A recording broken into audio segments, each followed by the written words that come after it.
కనీసం దాన్ని టెండర్ చేపేయలేని పరిస్థితిలో ఈ రెండు పార్టీలు కూడా ఉన్నాయి. దాన్ని రివైజ్ చేసి లేటెస్ట్ డేస్లో తీసుకొచ్చారు. దాన్ని నేను ప్రశ్నిస్తున్నా.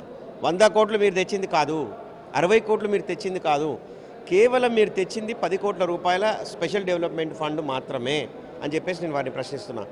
ఈరోజు ఏది కూడా మెయింటెనెన్స్ లేదు. మేము కట్టిన మినీ ట్యాంక్ బండ్ కూడా మెయింటెనెన్స్లో లేదు. మేము కట్టినటువంటి వైకుంఠ ధామాలు మెయింటెనెన్స్లో లేవు. మేము మీకు వదిలిపోడేసినట్టు 25 కిలోమీటర్ల లైటింగ్ని ఒకే రోజు మేము స్పైరల్ లైటింగ్ని ఇనాగ్రేట్ చేసినాం 2022 దీపావళి సందర్భంగా, 2020లో సారీ.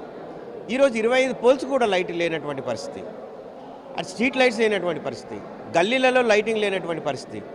మరి మేము పెట్టినటువంటి చెట్లు దాదాపుగా ఒక 70-80% అన్నీ గ్రౌండ్ కవర్స్ అన్నీ కూడా ఎండిపోయినాయి, నీళ్లు పోయలేనటువంటి పరిస్థితి. మరి ప్రజలు కాలనీలలో ఉండి చాలా అంటే లా అండ్ ఆర్డర్ ప్రాబ్లమ్స్ కావడం కానీ, లేకపోతే పాములు తేలు ఇట్లాంటివి రావడం కానీ, ఇబ్బందులకు గురై మున్సిపాలిటీలో అప్లికేషన్లు ఇచ్చి అలసిపోయి, ఎమ్మెల్యే గారి దగ్గరకు అప్లికేషన్లు ఇచ్చి అలసిపోయి, ఈరోజు వాళ్ళే ఒక తలా ఇన్ని డబ్బులు పోగు చేసుకొని మరి లైట్లు పెట్టుకున్నటువంటి పరిస్థితి.